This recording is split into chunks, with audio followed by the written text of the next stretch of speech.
Yo, what's up, Internet? KK checking in here from the Brazilian Tech Innovators event on the Geeks on a Plane tour. I got an Uber first order geek here hanging out with me. We were chatting lots last night about the kind of trenches of Internet days and stuff. So this is Evan, aka Rabble, on the Internet. Hey there. Say what's up. What's up?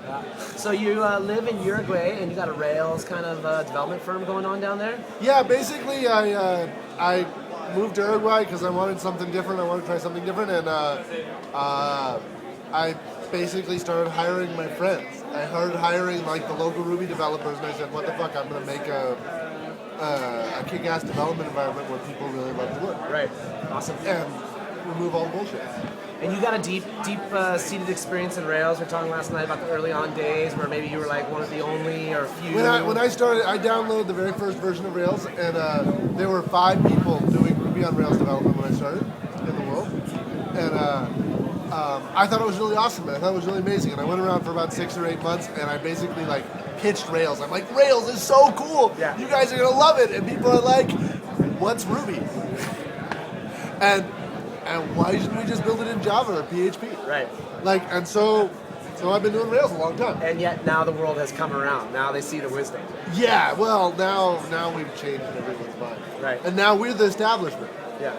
Instead of being the rebels who tell them to say fuck you. Absolutely. So still your favorite wrapper prototyping and web services application building framework? Or? Sure, if you're building a web application, it's awesome. Yeah. If you need to do real-time stuff, if you need to do streaming, if you need to do like WebSocket stuff, if you need to do distributed processing, actually it's not great. But for what 99% of people need to do for web applications, it's what you want. Right. And so speaking of building web applications, I know you have a deep and interesting past. So you've worked on a tool that I used to use called Audio. Yep. And a podcasting tool. And that kind of evolved in some other stuff. And yeah, so I did the original development. I was the first employee and the lead developer, first engineer and hire at Audio.com. And we built a podcasting platform, a recording and audio editing tool that worked by Flash and the web. I used it. We're talking 2005 here. And then we built also a directory of podcasts and internet audio. And we tried to build a desktop client that would integrate that to bring down the podcast to your iPhone, whatever it was people were using. And that same think tank went on to create some other big tools, such as... So what happened was we failed at the podcasting thing. We got crushed. And I think we got crushed because we stopped commuting. People had worked in Silicon Valley, and they had to commute down, and then there was the podcasting. And so we set up a really nice office in San Francisco, and no one commuted. Right. But... then we started saying, well, what is public, what is private?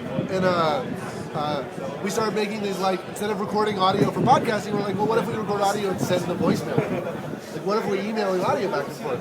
And it was supposed to be private. Right. And then Ev Williams started sending all these messages to his girlfriend at the time, now wife. And then they were all sort of cutesy love messages. But a bug made them not private. A bug made them all public, so the whole company got to listen to. There was nothing very explicit. They were just kind of cutesy, what are you doing, I love you things. Right. And then we were like, wait, what if these messages were public? What if what we thought should be private, like voicemail and like love notes, should be public? What if what was closed should be open? And what if anybody who wanted to could listen to this stuff and what we were saying? And so that's sort of, we played what would Twitter be if it were voicemails? And then some of us played with what would Twitter be, what are these text messages stuff? Text messages are fun, let's play text messages. And Blaine, who was ended up going on to be the Twitter architect, and I kept organizing text messages to build organized protests. Right. It's like to coordinate protests and stuff. And so we'd go off on the weekend and we build a whole text message system for protest, and then we come in on Monday and we demo it. Like, this is cool tech. This is interesting. And Jack's like, bicycle messengers, because he tried to build a bicycle message system. And so we take all these parts and we started doing hack days. Podcasting thing didn't work. And just divide up the team. And one of those hack days became Fenstock. Right. And the rest of the project became Twitter. Yeah, and then it became Twitter. Awesome. I love it, man. I love the stories that people kind of never hear from the outside. And then the VCs are like, shut it all down. We don't want it. Shut it all down. And then Ev was able to buy everyone out and move it forward. Awesome. If he didn't have that previous exit, it would have been shut down. We never would have had Twitter. So are you coming to the soccer game today? Absolutely. Awesome. Can't wait. Who are you cheering for again? The Corinthians? No. The Paulistas? Palmeiras.